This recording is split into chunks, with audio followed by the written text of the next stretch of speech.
Create, inspire, and light, and we back again. We back, create, inspire, and lighten here with the Lighthouse Talks. Once again, we got some more creative industry topics for y'all that we about to go over and throw back and forth and start the conversation and invite y'all to share y'all opinions too. Keep it rolling. What up, though? Thank you for joining us. Today we about to talk about creative structure. We're gonna talk about how your creative structure is the key to your success. Whatever kind of brand or business you got, your creative structure is a concept that you could focus on so that when new people find you, it goes down a sort of a funnel, not necessarily like marketing funnel, but like a discovery funnel, we'll call it. Your discoverability, making sure that's super present and it's undeniably you. So when somebody get hooked on your stuff, your art, your product, it's all there. They like, oh, damn, I'm a supporter. We're going to talk about how creative structure is key to developing supporters, fans, and people that's going to really be tapped into your content and be interested in the deeper layers of you as an artist. So when you think of a structure, think of a building, think of a physical place as if it's like an actual storefront. So when you walk into a shop or an independent business, say you walk into a Black-owned business, you looking at the decorations, you looking at who work at the front counter, you looking at the cleanliness of the spot, you looking at is the product worth the money and stuff like that. So basically, your creative structure is the same thing in relation to how people discover you, what they find, and what they make of it. As far as what do you want them to do, what you want them to know from your content, and how do you want them to feel? Like, you don't want them to be confused. Like we said, you want to funnel them in. You want to get them hooked. You want them to be infatuated.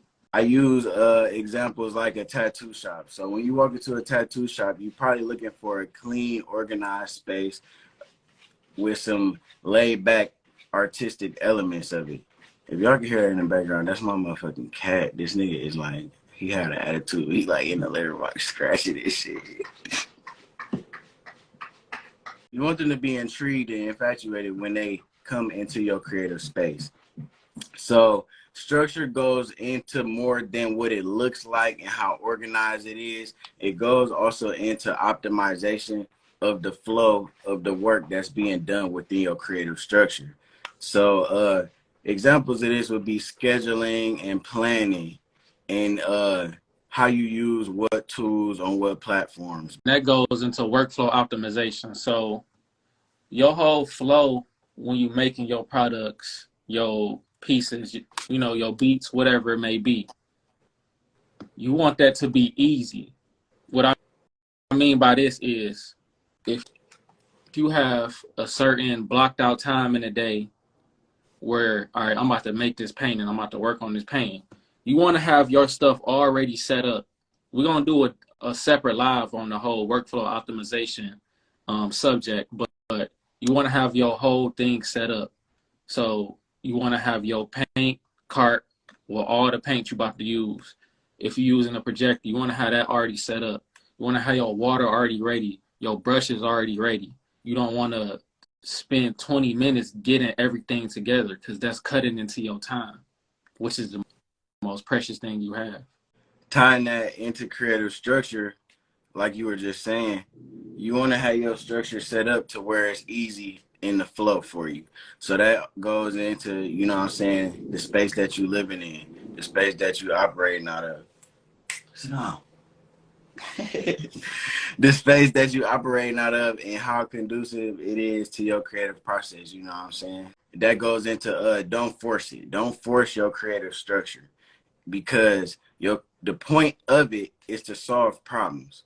So no matter what type of business that you do, you got to have a structure in order to make a workflow that works together to solve your different problems, because everybody does different things for different reasons. Tying this into creativity is problem solving. So the problems that people usually are online trying to solve is they trying to either make money, get attention, connect with people and get people to engage with them, or build an audience of some sort, whether you have a product or you an influencer, or maybe, you know what I'm saying, you somewhere in between, you know, different levels of it. Another thing with don't force your structure. Do what's unique to your life. We sometimes come across information where we think we need to take heed to it. And that's going to tie into the next topic we're going to do about your career is you, and the things you do for your career are unique to you. You don't need to read this book because it's the most popular book in this industry. You most likely already got that knowledge from your years of experience in your particular industry. I think that goes perfectly with making your content undeniably you. Taking your influences and putting them together. I need you to sit down, please. All right, thank you. Sit. You're not having it, bro. Thank you. I feel like a lot of reasons that people procrastinate is because they're taking it too personally. Because at the end of the day, when you're making a creation, you making it to present it to the world. And if you're not, I don't know why you tuned into this show, because the whole point is create, inspire, and enlighten. It's about what do you want people to do, what you want them to know, and how you want them to feel. It will only make sense to find ways to put yourself out there to where people will recognize your individuality. And then you could turn that into money. You could turn that into attention. You could turn that into connection and building communities. So that's basically what we're working on right now. So taking your shit too personally, you're going to hold back. You're going to be lost in the sauce of what is called analysis paralysis. You thinking about your creation so much to where you freeze up. At the end of the day, like bro was just saying earlier, the whole reason why you probably even started creating is because it's an inclination inside of you that you already had. So it don't make no sense to hold back on it. It's all, what up, though? What up, Waffle? It don't make no sense to hold back on it. It always makes sense to try to find a proper space for that creation. What up, what up? Thank y'all for joining us. We having a show right now. Create, inspire, enlighten, brand visions, firstborn art. Good looking, bro. I appreciate you, bro. Hey, I see you, bro. You really out here too. Shout out Lace Visuals. Shout out Lace Visuals. For sure. We talking about your creative structure and brand strategy building and how that ties into your personality and all of those type of topics. One of the things I had to learn how to do is separate the creator and the creation, because when you're taking the things too personal, you get to overanalyzing it. Would you agree? Another thing we're talking about is the whole self-improvement is not necessarily directed to your individual creativity. Like where you are right now is good enough. Like, and not saying that you don't need to adapt new habits so you can get to a new plateau, but you don't need to necessarily start waking up at 5 a.m. tomorrow. Like you don't need to kill yourself because of these damn motivational videos. Work with what you got now. Structure will come along. When you got a different structure and a different system and different workflow, you're going to get different results. Can't compare where you at right now to these other creatives. Everybody's career is unique to them. Other people's progress don't got nothing to do with you. No, I agree with that too. Would you say like in media, it's kind of their goal to present you with an idea of what's perfect or what look perfect or what sound perfect? I definitely say that. And if you're not hip or understand these subconscious influences, they got you. You know, like next thing you know, you getting into analysis paralysis. You think you need to save up for studio time to record this good ass song you sitting on. Bro, just download Mixcraft. Get BandLab. You know. For real. I agree with bro said too. Shout out Lace Visuals. He said that's the part of being a true creator is no rules to creating. And I agree with that too. I agree that there's no rules to creating, but I do also know that it be rules to like marketing and like it's tactics, I would say. Not Yeah. even rules, just tactics and styles. You know what I'm Hmm. saying? And you can bend them to your individual brand. For sure. I feel like all of these tactics works together in a system. And you know what I'm saying? When you see, for example, people content they putting it out here, they providing a creative service. For example, you making music videos and your shit do numbers. It's a clean, crisp production. That's a format. You look at the format, you see what the intro look like. You see what's the best camera equipment to use. You see what's the best methods. You know what I'm saying? You don't go do some shit like another nigga exactly did it. You do it in a sense where you flip it into your new style. Because, for example, this is my last little piece. Cole Bennett, I believe, or whoever was shooting Yeet videos, he had put little snips in the video where he said, it's this app, I use this app, I shot it on an iPhone. You know what I'm talking about? So I really be appreciating stuff like that as far as use what you got, but also figure out the format, learning tools. Definitely. Everything don't have to be perfect. You just got to start where you at, and each piece of content is gonna be 1% better as you learn it, as you saving up for the new equipment, as you acquiring the new equipment, the new DAWs, the new tools, all of that. That's all gonna add to your structure. And as you doing this and you're actually releasing the stuff that you're making, your audience is gonna add another level of infatuation with you because they're going to be able to see your progress. They're going to be able to look through each album of yours, each body of work of yours, and see the progress and hear it too. For sure. For sure. That go back into discoverability. And this all ties back into creative structure. You know what I'm saying? And you know what I'm saying? As far as product and end result, how how you were saying 1% better. 1% better is getting us closer to our end result. You know what I'm saying?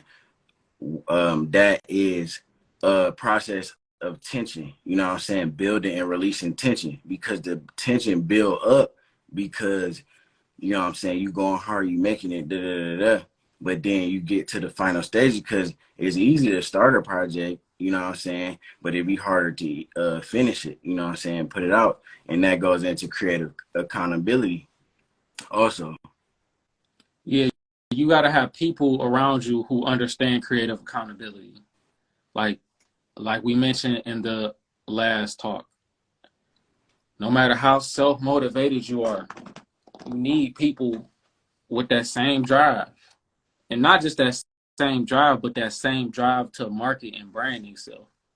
Some people can make a million paintings, a million beats, so on and so forth.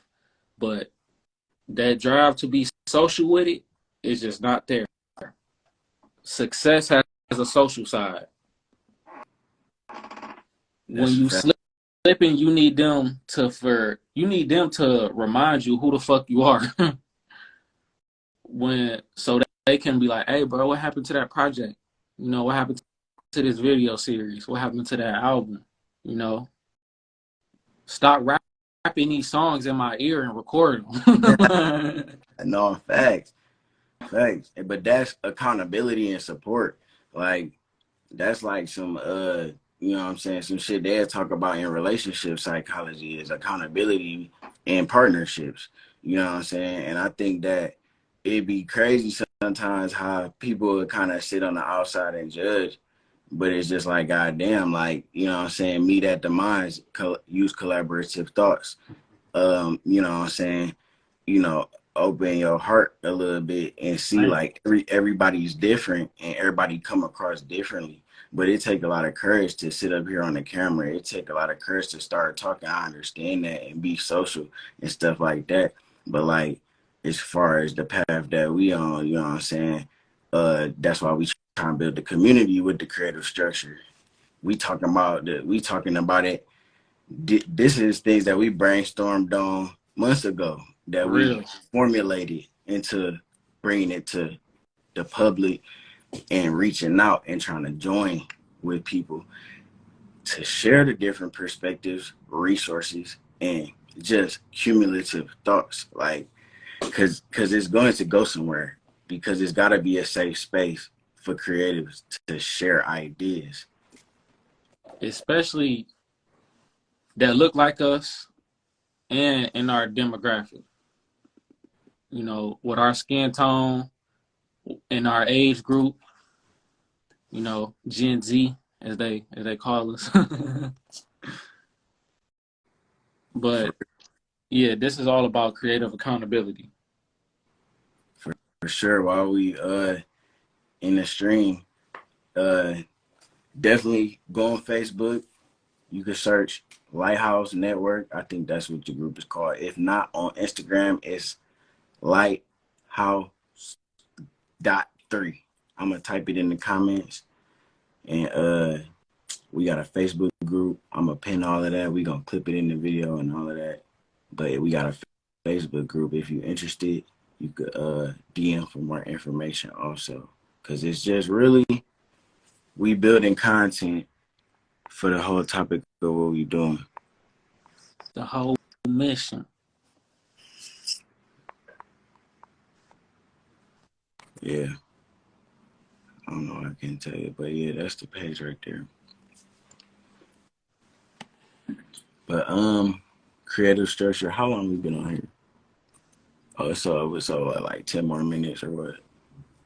It's like, Yeah. A few more points for the creative structure. We can go to the next one. all right, bet. So Yeah, another thing with creative structure, like I said, start with where you at. Start with what your schedule permits. I ain't trying to hear all that. Man, I'll be tired as hell afterwards, man. You better man, work on for real, something on your break, man. Come on. for real. But it's also being realistic with your time management. And as you realizing how you work and your system of working, you can build upon that. So if you want to start something new, you need to clear space for it.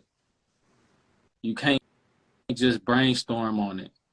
You need to clear space for it in your life.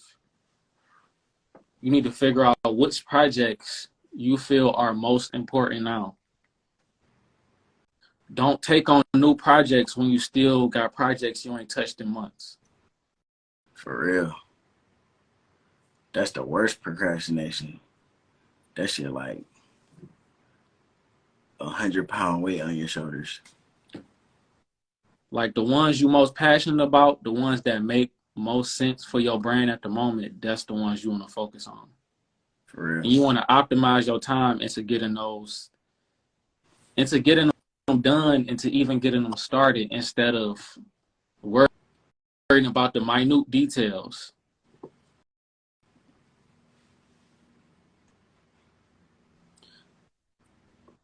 I see we got a point that say if you have a track record, imposter syndrome shouldn't cross your mind. So can you expand upon that, Brother Brandon? Hey, brother. Hey, brother. Well, brother. What I can say is it goes back into the topic of innate creativity. Damn, they ghetto as hell. They got the helicopters. Can you hear the helicopters outside?